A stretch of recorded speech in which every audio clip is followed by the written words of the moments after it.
everybody, Bob Olson here with Afterlife TV. This is where I talk about the big questions you have concerning life and death. You can find this and every episode at afterlifetv.com. Welcome everybody to Season 9 of Afterlife TV. Season 9, hard to believe. This comes after a fairly lengthy hiatus that I took.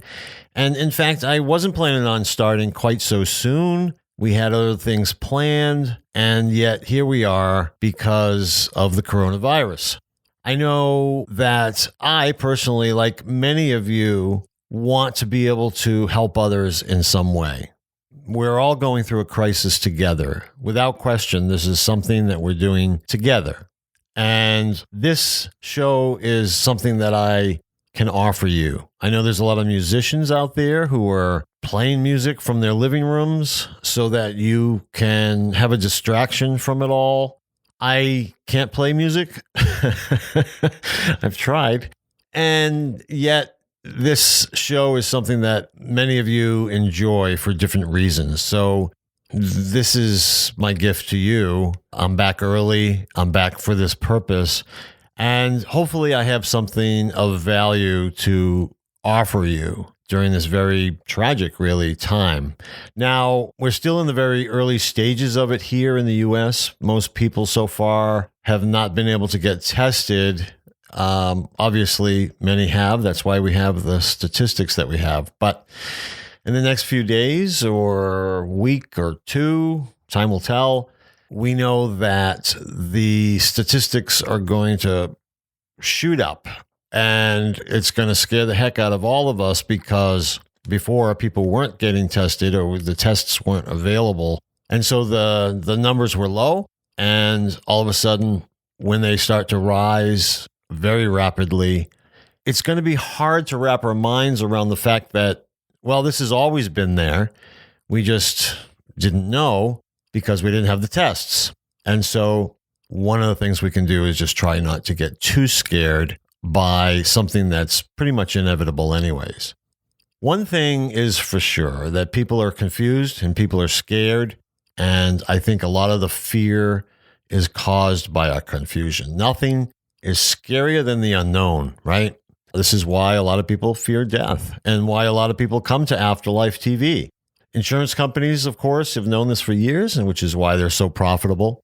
So what can we do to reduce our fears? That's what I thought I would focus the show on today, especially considering that fear suppresses our immune systems, right? And so we need our immune systems to be at optimal level. And there's a mind-body connection. So really what I'm going to be talking about today is very mind-body oriented. The first suggestion that I have for you is if you can just stay in the present moment. And that just means today, right now, take the time to sit in gratitude for the blessing that everything's okay right now, if it is. Hopefully that's the case for you. Again, it's early. Many of us, myself included, might have the virus and don't know yet. But instead of getting all filled with anxiety and fear around that fact that I might have it, it's better for me, it's better for my health to sit in gratitude that for right now, I'm okay. Gratitude holds power beyond our ability to fully comprehend. So to sit in the present moment and recognize that, okay, if you and your family are okay today, to look at that as a blessing and feel the gratitude, feel grateful for that in this moment. It's good for your mind, it's good for your body, and spiritually, it also communicates to the universe that this is what you'd like more of, right? As if to say, keep it coming, universe. Thank you for our health right now, and please keep it coming. A lot of times when I think of myself as sitting in gratitude or praying, I always think that I'm communicating with my spirit guides, right? Helps me to think of a single entity or a couple entities that are listening to me as I think in prayer and that they're going to help me accordingly. I look at it as though they're part of our team. And so communicate to your spirit guides, whatever it is that you want, right? And right now, I think health is probably the most important thing that we can do, that we're all safe, that we remain safe. And even if we do catch this virus, that we're going to be okay, right? That's what we want to put in our minds. Now, one of the things that we want to do, though, is even when someone does test positive, we want to try to sit in gratitude for that person's ability to fight the virus. We want to sit in gratitude for their strong immune system. If they're mild, their symptoms are mild, we want to sit in gratitude that the symptoms are mild. And if, heaven forbid, someone ends up in the hospital, we want to feel grateful for the healthcare personnel who are treating that person. We want to just be grateful that there's still healthcare personnel out there who are being so heroic and putting themselves on the front lines, as people are saying, for our benefit, for the benefit of the public. What an amazing thing. There's people coming out from retirement. Now, if they're coming out from retirement, that means they're probably of that age, in that age group where it's more risky for them to be subjecting themselves to this virus. And yet people are doing that. We need to feel grateful for those people, for all of them, and for what they're doing for us. And by feeling that sense of gratitude, by just taking a few moments to sit in that gratitude, it's good for them, because we can try to surround them with protective light, right? Protective energy. We can ask that they're protected for their benefit, for our benefit, for everyone's benefit. But it's also good for us, because gratitude is only going to make us feel better, feel less fearful. We're going to be focused on something that's a positive rather than a negative, which is all the thoughts that are making us fearful, right? So these are things that we can do. Feel gratitude in our hearts for all these different reasons. And it takes a little bit of effort to do that. It takes time. We have to sit down and take the time to focus in a different way. And this means getting away from the TV. And I mean, honestly, Melissa and I are watching the news as well, not constantly. We check in. And honestly, I feel worse every time I shut it off. What else would you expect, right? And I know this is true for all my friends. Like, oh my goodness, I was fine until I turned that TV on and started watching the news. And now I'm just feeling so fearful, right? I'm scared out of my mind. And then we have to talk ourselves out of that, right? We have to talk ourselves down and go, okay, they're just giving us the worst case scenario here. And maybe it won't apply to us personally. It's about our society. It's about people as a whole. So my first suggestion is just to do that. Recognize your blessings, feel gratitude for them. And then we'll move on to number 2. Now, before I go to number 2, I just want to say, if you like Afterlife TV, this is always going to be a free show to you. I've always tried to provide it for you because I think it's beneficial to many people in many ways. And I know that it offers a great comfort when we talk about the afterlife and all the things that I have learned in my goodness, 20-year investigation now, the conclusions I have drawn from the evidence that I have seen. I know that gives comfort to those people who are dealing with loss. And I've never charged for it. What I ask, and the reason that I always say that our sponsor today is Best Psychic Directory, is because that's my site, bestpsychicdirectory.com. But, there's a little story behind it, and I'm just going to tell it to you really quickly before we move on to number 2, that, I don't just do this. This isn't just a way to make a living. This isn't just a way to support the people who I think are doing a wonderful job in helping people with their grief, which is the psychics and mediums. There's more to it than that. I'll just tell you very quickly, when my father passed in 1997, some of you know this story, I became curious about life after death. then I began investigating the afterlife. And even though I was a private investigator at the time, which is why I got into it, I decided to use my skills as a PI to investigate life after death. I knew nothing about psychics and mediums. Most people didn't. This is the late 90s. And while medium is a household word today, a lot of people back then didn't even know what a medium was. Well, consequently, I got scammed because of my ignorance about how they work and what I should expect. And I went to the wrong kind of psychics because I didn't even know that I should be looking for mediums in trying to get evidence of the afterlife. So, and I was scammed. Well, today, two decades later, I've now investigated psychics and mediums for those 20 years. I've worked with a lot of them. I've written dozens of articles about how they work and what to expect. I've taught about them in my book, Answers About the Afterlife. And I've created an online resource that I mentioned that allows you to benefit from my expertise on this subject so that you can get a great reading without having to worry about getting ripped off, like I was ripped off in the 90s.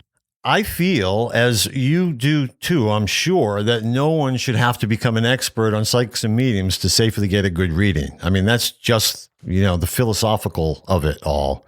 Sadly, there are websites. They just simply don't care who they allow to give readings on their sites. It's not about trying to help people with either their grief in the case of mediums, or when it comes to psychics, we're at a crossroads and we just need some guidance. That's what psychics do. A lot of people, they'll just let anybody give readings on their site. And then there's a few sites out there who they say that they test psychics, but they wouldn't know a good psychic from an inexperienced one, from an untrained one, from a bad one. They wouldn't know it. How would they know? I mean, what have they done to make them an expert in such a way that they can test psychics and mediums? And most of these don't even care about ethics, professionalism, things that I care about within their test. And this is why I do what I do. It's because of all that I created bestpsychicdirectory.com, where you can get an instant reading. You don't even have to wait. You can just get one today. You can go on there. Boom. There's people who are available right now. Or you can get on there. This is what's rare, is you can get on there and schedule a reading directly with any of our gifted psychics or mediums. You know that all these people have been personally vetted for you by me. And I monitor these people daily. One of the things that I'm really proud of is that Best Psychic Directory offers reviews that the public, you, have written about your readings with them. We actually have over 12,000 reviews now. I had to look it up yesterday, and I was blown away. 12,000 reviews we have now. And this helps you because you can read them and you can see the reason that I put these people on the site, because they're amazing, right? And they're helping a lot of people. So it's like, don't just take my word for it. Here's 12,000 people who have written reviews about their readings too. So you get to feel safer by getting readings with these people because, one, they're on my site, and two, you got the public telling you about their own readings. All right. I just want to say that because if you love this show and you want to find a way to support me, then support the psychics and mediums on my website, bestpsychicdirectory.com. Okay. Thank you for that. I appreciate it. Now, number two, if you read my book, or if you read my book, The Magic Mala, you're already aware of the influential impact of our thoughts, right? And this it really explains why prayer is such a powerful practice. So, and in many ways, The Magic Mala is just about that. It's about prayer and the power of prayer.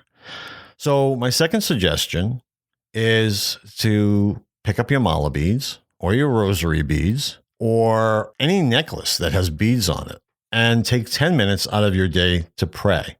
It's even better if you want to do this 2 or 3 times a day, because so many of us have more time on our hands now. And just allow this exercise to help you to communicate with God or the universe for your protection, right? It also has a calming effect on our minds when we practice this.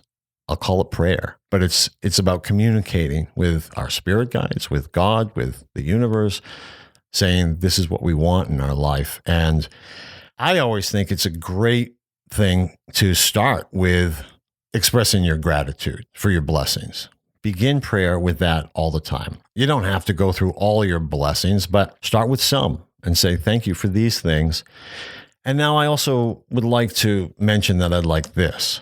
Now, when you do this, it's really important. It's key that when you pray in the positive, right? So how do we do this? We pray for our health.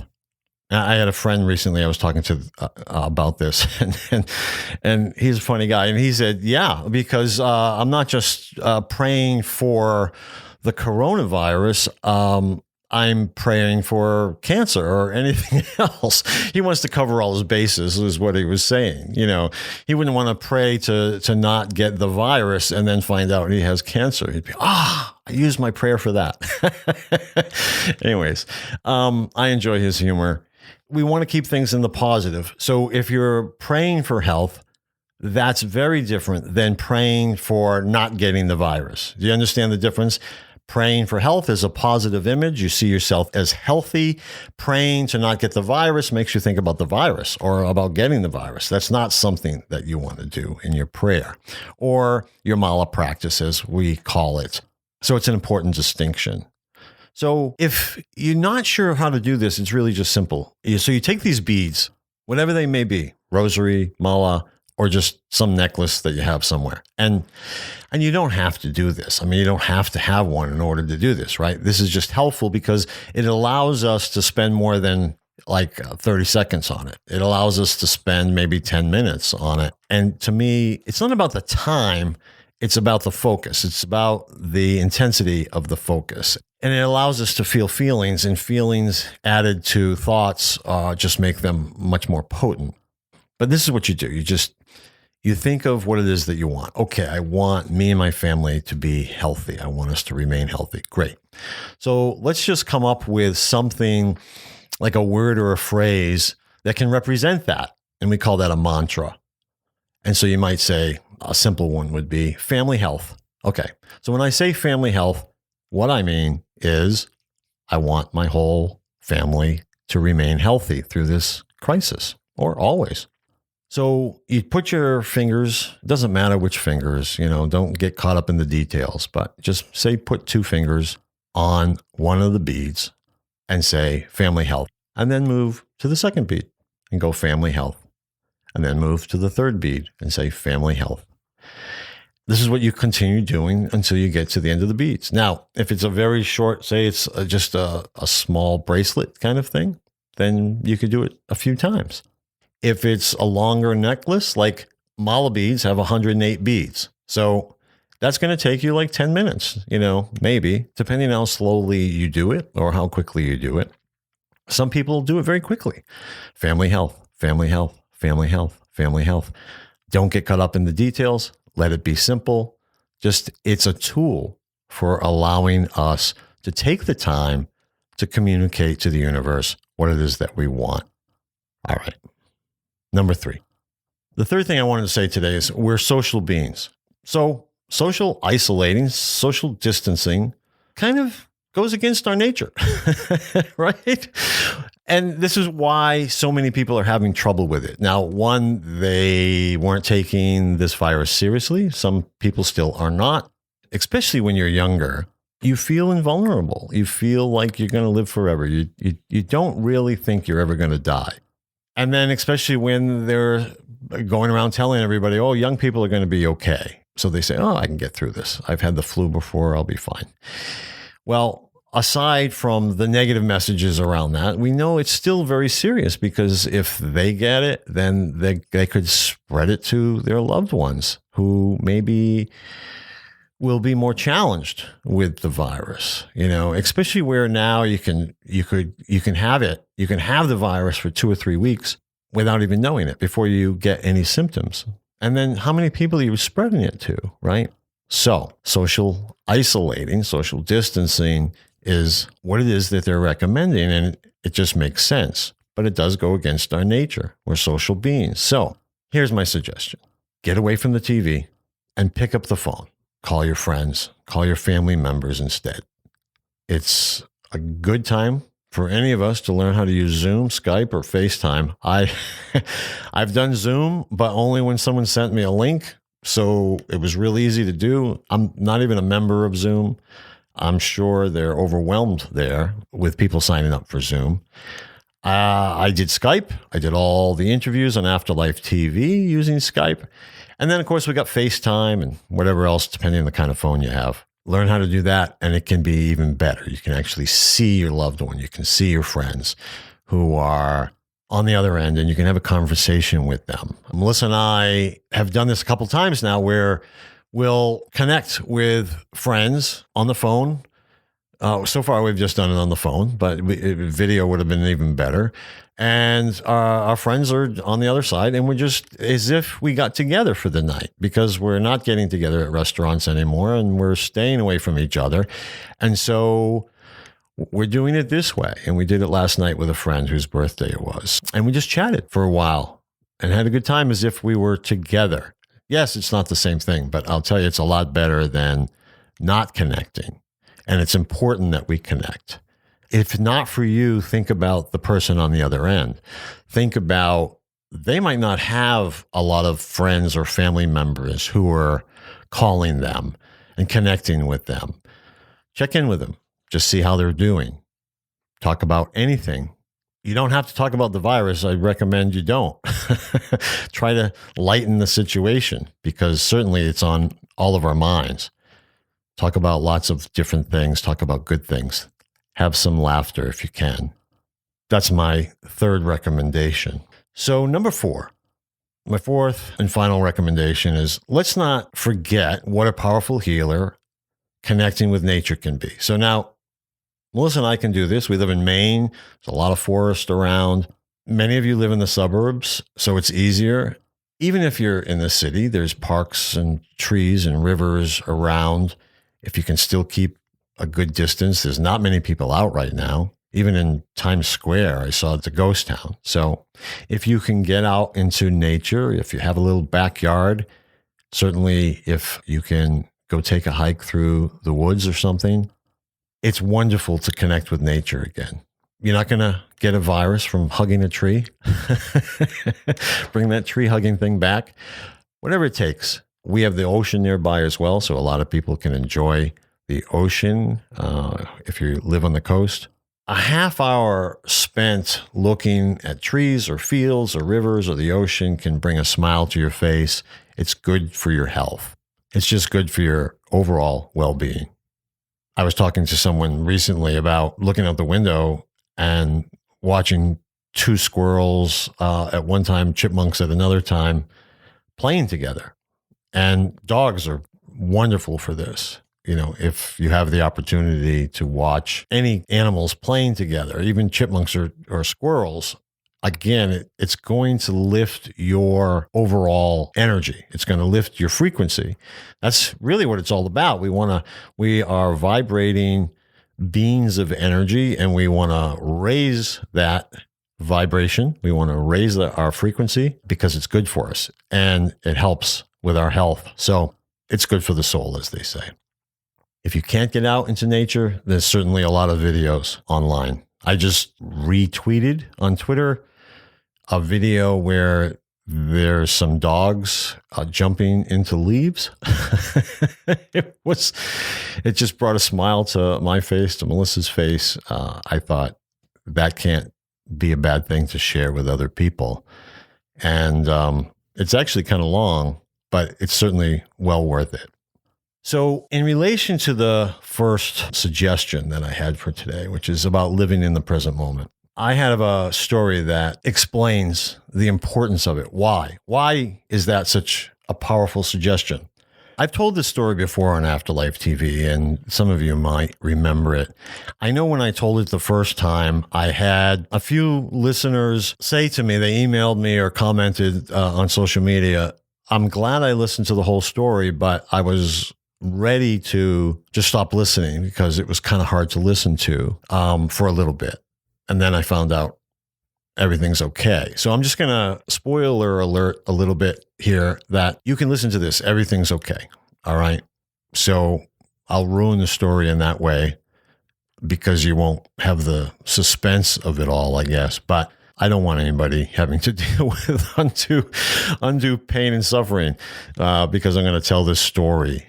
And then that'll be the end of the show. But I think you'll enjoy the story because it has a great message at the end. All right.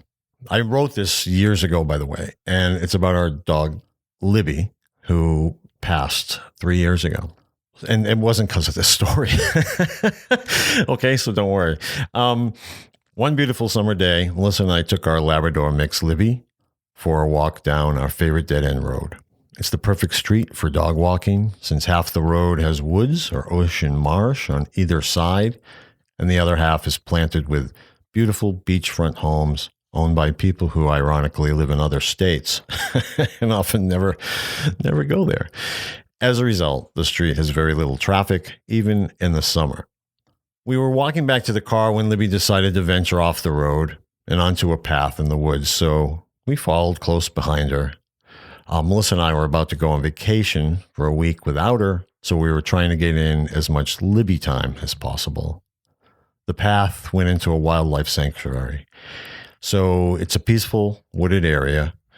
We didn't have time to go far because the sun was starting to set, but we let Libby venture about 25 feet up the path. Melissa said to me, "I love watching her sniff around and enjoy herself," as Libby began pawing at some leaves and investigating with her nose. And then suddenly, a metal, spring-loaded trap snapped shut on Libby's front paw. Libby immediately started screeching in pain and trying to run away, but the trap was chained to the ground, so she couldn't escape. Worse, every time she pulled her paw, the metal trap clamped tighter, causing her to panic and squeal all the more. Melissa and I couldn't believe our eyes. It took my mind a few seconds to acknowledge what was happening. I thought, a trap hidden under the leaves? Is that even possible? Is it legal? We frantically dashed to Libby's rescue, who was now wailing in pain. Melissa put her arms around her, trying to get her to stop pulling away from the trap. I quickly tried to open the contraption with my hands, but the springs were so strong I couldn't pry it open by just pulling on its clenched jaws. So I began looking for some kind of lever or switch that might release it. I glanced at Libby's paw in the clutches of this cold-hearted appliance. Her toes were being crushed, and I feared that the damage inflicted by the teeth of this device might be permanent. All the while, I was having visions of rushing her to the emergency clinic, which was located 45 minutes away because all the vet centers were closed by this hour, as well as thoughts of her not being able to walk on her bandaged paw for months. What are we going to do? I thought to myself. Well, we can't possibly go away on vacation now. As I investigated the trap for a release button, Libby panicked and began shrieking at the top of her lungs again, further pulling on the trap and chain. Melissa calmed her one more time by hugging her tightly and talking to her quietly. At this point, I was angry with myself for having no idea how these devices work. All I could see was one possible lever on the opposite end of where Libby's paw was jammed into this mechanism, so I pushed down on it really hard, and the trap opened a tiny bit. Although we still couldn't get Libby's paw out of its clutches. It seemed to have eased some of the pressure. It was at this point that I noticed that the trap didn't actually have any teeth. It was just a nasty clamp, but with no claws. Thank God, I thought to myself. Having found the lever on the side of the trap, Libby was now calm, but obviously still in pain. And the metal jaws were still crushing her paw. Her nails were all jammed together like one big claw. As I held down the lever, which required all my strength, Melissa called the police on my cell phone. The desk clerk was little help by phone, but I held hope that a police officer might know how to open this damn thing when he or she arrived. Melissa stayed on the phone with the police clerk while holding Libby to keep her still. The clerk told Melissa that traps are still legal, but are carefully regulated, and she didn't think that it should be located in the middle of a path. Libby, now possibly in shock, decided to lie down. As she moved her position, I could finally see there was another lever under her paw, located on the other side of the trap. At the risk of making things worse, since I had no idea how much pain it would cause her, I grabbed both levers and pressed down with all my might. The trap opened and released Libby's paw. Not knowing how badly injured the paw was, Melissa kept Libby lying down. Still envisioning a long night at the emergency hospital and a long road to recovery, I ran to the road to guide the policeman, as I could see his car arriving through the trees. As he and I hurried back up the path to where Melissa and Libby were waiting, I saw that Libby was now sitting upright, actually putting pressure on her right front paw. I was amazed. In fact, we were all amazed. It was a really good sign. Cautiously, we encouraged Libby to stand up and try walking, although I was scared to death of the pain it might inflict. I could tell from Melissa's facial expression that she feared the same. Astoundingly, Libby was able to walk. Heck, she didn't even limp. In fact, as we all reached the road, you would never have known she'd been traumatized. Instead, Libby skipped around, completely happy that she was free. She even flirted with the police officer. We got home and Libby went right to bed. We checked her paw out immediately and again the next morning, but she seemed to be okay. I'm sure she had some pain, yet going by our vet's phone recommendation, we wiggled all her digits and nothing made her flinch. Miraculously, nothing was broken, though we all felt the emotional trauma of that incident for a while. The experience was a lesson for me in staying in the present moment. My own personal distress during the incident was surely made worse by my projecting into the future. Had I stayed in the present moment only, I wouldn't have seen Libby suffering during the 45-minute ride to the animal emergency clinic. I wouldn't have envisioned the teeth of the trap piercing the toes of her little paw. And I wouldn't have imagined her limping on a bandaged paw for weeks or months, barely able to make it outside to go to the bathroom. If I had kept my imagination at bay by remaining in the present moment, I would have experienced 15 or 20 minutes of trauma and it would have been over. On the contrary, I experienced hours of stress on the way to the clinic and at the clinic, and weeks of stress at home during Libby's recovery. Yet none of that really happened. None of it was real. Sadly, the body and mind doesn't know the difference between what's real and what's imagined. Physically and emotionally, we react just as equally to both traumas. And as a result, we suffer unnecessarily, and therefore our stress levels increase. All because we haven't learned how to stop projecting into the future of what might happen. Living in the now is an idea worth practicing. In fact, it's so easy that even a dog can do it. Thank you for listening, everybody. I appreciate it. I hope some of these ideas will help you in some way. I hope you're safe. I hope your families and friends are safe. I know this is tough. We'll all hopefully get through this together. I know that a lot of people are stepping up and showing kindness and love and generosity in ways that they didn't even know was inside of them.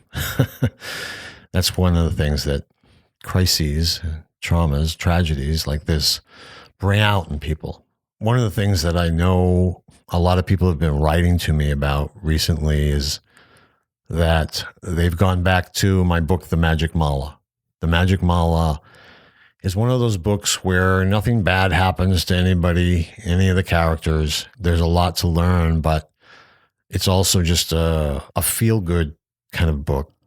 I just want to recommend it. You know, if you feel like you need something to read that isn't going to negatively affect your nerves, because we got enough of that going on.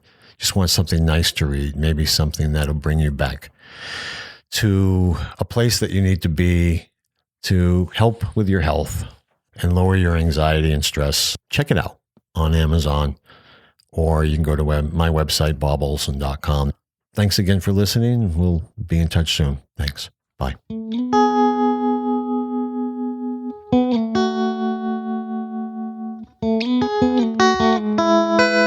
So that's another episode of Afterlife TV. Thank you for joining us. Please like us on Facebook, Twitter, and YouTube, or sign up for our newsletter at afterlifetv.com so you don't miss our next episode. See you next time.